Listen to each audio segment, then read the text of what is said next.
Hello, তোমরা সবাই কীরকম আছো? আজকে আমরা চলে আসলাম উদয়গিরি পর্বতে হাতি গুফা।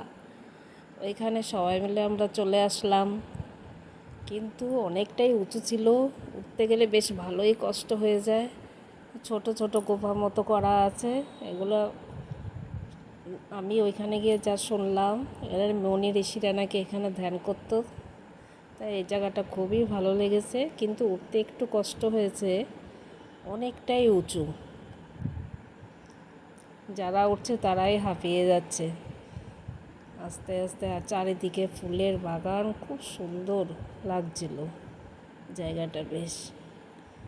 তোমরা কেউ যদি যাও উদয়গিরি পর্বত, ধবলগিরি বা উদয়গিরি বা হাতি গুফা বলে, অবশ্যই তোমরা কেউ যেও।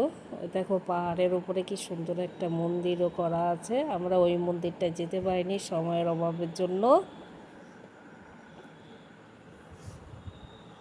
বেশ ভালোও লাগছিল।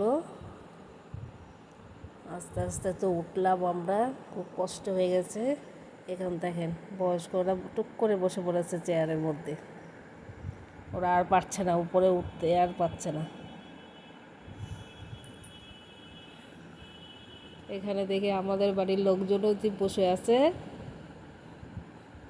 আমি উঠতে একটু দেরি হয়ে গেছে, আস্তে আস্তে উঠেছি, পুরো হাঁপিয়ে গেছি আমি। এই যে আমার বেয়ানও বসে পড়েছে। এখানে ভেবেছিলাম একটা ছোট ছোট গোল গোল ফল পড়েছিল, আমি ভাবছিলাম এটা মনে হয় রুদ্রাক্ষ ফল, কিন্তু এই এলাকার লোকজনের কাছে জিজ্ঞেস করাতে তখন আমি বললাম এগুলো কি ফল, বলছে ওটা রুদ্রাক্ষ নয়, অন্য কিছু, কিন্তু আমি ভেবেছিলাম এটা রুদ্রাক্ষ। তারপর একটা কলকে ফুলও পেলাম।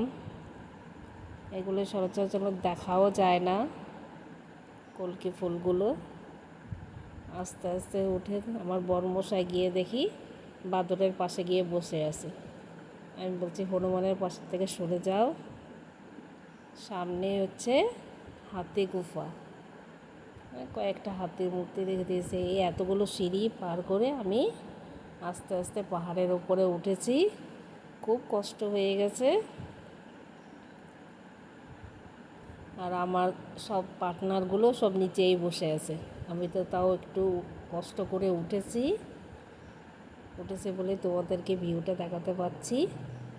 দেখো নিচের মানুষগুলো একদম ছোট ছোট দেখা যাচ্ছিল, অনেকটাই উঁচু।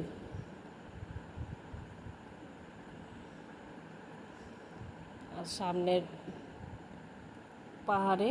পাহাড়ের উপরে একটা সুন্দর সাদা একটা মন্দির আছে। ওই মন্দিরটা আমরা যেতে পারিনি সময়ের অভাবের জন্য, কারণ আমাদের আরও 7-8 জায়গায় যেতে হবে। এর জন্য খুব তাড়াও দিচ্ছিল। তাই এখান থেকেই ঘুরে টুরে আমরা অন্য জায়গায় যাওয়ার জন্য রওনা দিয়েছি। তখন আমি আবার একটু ফটো তুলে নিলাম, যে এত কষ্ট করে উঠেছি যখন একটু ফটোই তুলে নিই তোমাদের সাথে শেয়ার করার জন্য।